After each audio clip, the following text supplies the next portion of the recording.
so many rumors, and there's so many. There is a lot of talk on Antonio Conte. Actually, the last two podcasts I've done on this channel have been dominated by Antonio Conte, in and out, yes or no. Last night, Fabrizio Romano came out and confirmed that there is nothing between Arsenal and Antonio Conte. There is nothing like you would call a pre-agreement. There is no pre-agreement between Arsenal and Antonio Conte. And I was not surprised because, yes, I did the story that Arsenal had a pre-agreement with, in principle, with Antonio Conte. Everybody did. Many podcasts did that. So I don't want people to come and slam me on my podcast. Oh, Kosi, you a liar. You said we had agreed a deal in principle for Antonio Conte. Shut up. That was from Todo Fijages. And if you read a lot around Arsenal, Team Talk, I did provide a source. I told you Team Talk did that. Todo Fijages was the original source. And I told you, if you want to trust Todo Fijages, do trust them. I do not trust them. I only did an initiative of bringing what was on the table. And I'm going to calm down. Right. So, it appears there is no pre-agreement between Arsenal and Antonio Conte. His agent just revealed that, and Fabrizio Romano also revealed that. Arsenal do not have a pre-existing agreement between them and Antonio Conte. Sorry if I misled you. I was misled as well. I was clickbaited. I'm so sorry for that. So I'll try to double check my facts or cross check my facts before I do the next podcast. Thanks everybody. Right. So I would love though to speak about a little bit about Antonio Conte. The last time I talked about Antonio Conte was, would Arsenal be able to attract Antonio Conte? And that's the big discussion.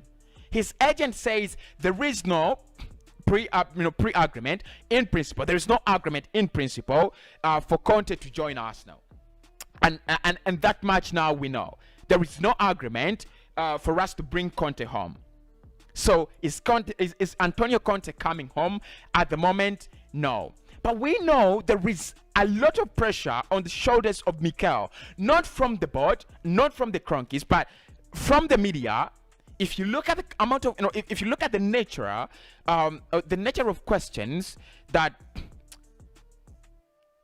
are being asked of Mikel Arteta in press conferences, you feel there is pressure exerted on Mikel and the fans as well. It's not like last season where you never had fans in the stadium. Now fans are back in the stadium. When you go away from home, you're gonna travel with fans. When you are playing at home, you're gonna play in front of fans. The Norwich game, the Brighton game, all the games are coming. You're gonna have fans. So there is more pressure now on Mikel, than there was last season. But Antonio Conte, could he ever take up the Arsenal job? Let's be a little bit more realistic. Let's go step by step. One, Conte left Inter Milan after winning the Scudetto with them, and they had a better side. Now, I've seen someone in my comments who said, Kosi, we have a better squad than Inter Milan had last season. If I could ask you to just tell me five players you remember in that squad, probably you do not know many of them. Now look, if we just try to compare the Inter Milan of last season and Arsenal of this season, we are still behind. We are absolutely behind. There are two damn good strikers. They were like demigods, Lautaro Martinez and Romelu Lukaku. They were like gods, and they were just like goal machines. That is what Antonio Conte wants. He wants every department to have quality that delivers. He had a midfield of the likes of Nico Barella that was just lit. He had a good goalkeeper in Samila Nenovic, and he had a good defense as well. Why Antonio Conte left Inter Milan is in glass. It's like plain glass. Everyone, it's there for anyone to see.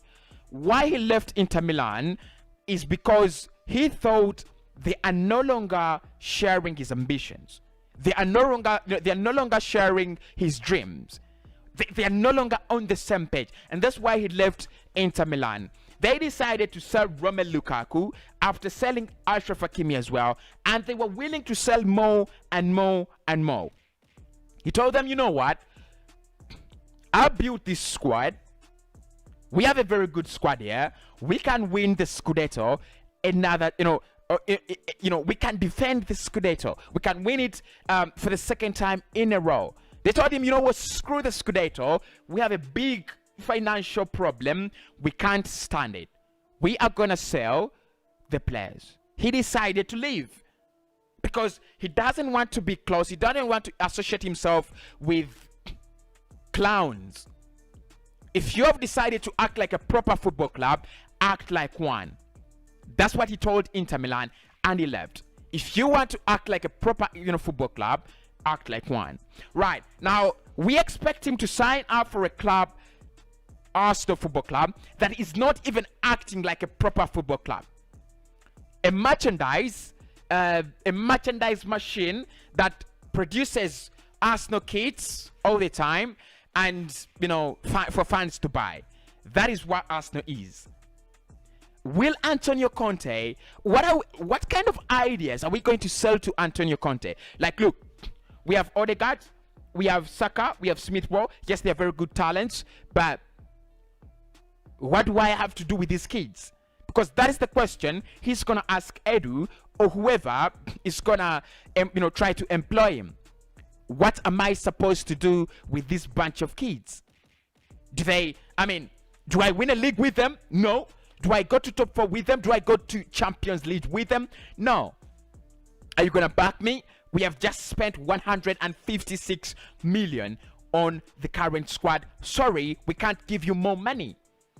What's gonna happen? Can we? It's so far away from. I'm so different. It's so different from the deluded Kosi that we always know that just comes and gives us updates to make us happy. It's now a little bit being realistic. Can we please Conte? Can we meet the demands of Antonnio Conte? And that really for me answers the big question. We are keeping Mikel Arteta because the parameters that we have set, not so many managers would work. Probably you're gonna go for a Graham Potter. So don't be very surprised if Mikel succumbs to the pressure. We sack him. He fails and we sack him, and then you get someone like Graham Potter from Brighton. And many Arsenal fans are pointing to Graham Potter from Brighton because they know deep down Arsenal will never hire a Zidane or an Antonnio Conte. They do not want to associate themselves with failure, and they will simply not associate themselves with failure. That's it. So I'm not really saying Arsenal is failure, but being 20th at the bottom of the league, you need a manager who believes in a squad. Does Antonnio Conte really believe in our current squad? Is it a manager that really feels our current squad can go somewhere? Or is he just a manager who comes in to win things and go? Because for me at the moment, we need a manager that institutes a philosophy in the squad. Conte can't do that. But we also need a manager who will believe just like these kids believe. That's it. You need a manager that's gonna have these kids believe in themselves. Believe that there is something. Because when you look into Arsenal at the moment, there is nothing. Kids, it's just a bunch of kids that have been promised, to do well. That have been, they don't know whether they should trust what they've been told. They don't know whether, they don't know whether they've been, woodwinked into believing that there is a project. Just like many Arsenal fans. If you ask me, is there a project that's going on at Arsenal? I don't know. So it has been said that we have a big project at Arsenal Football Club.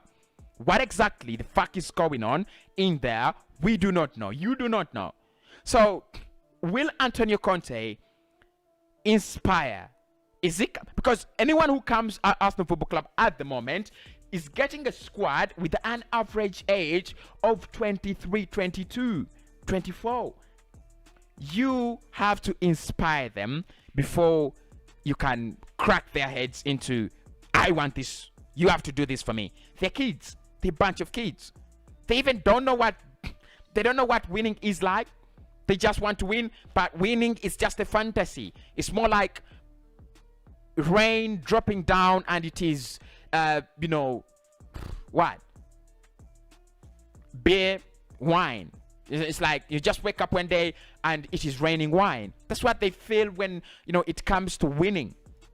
They have done it with Mikel, and they do have that little belief. So if you're gonna sack Mikel, you've got to bring in someone who believes. Does Antonio Conte believe in these kids? I don't know. I absolutely don't know. We could be craving for Antonio Conte because we want to win the league, but does our squad really win the league? Does our squad really win the league? And is it even good for top 4? I don't know. Probably you guys could give me the answers down in the comments below.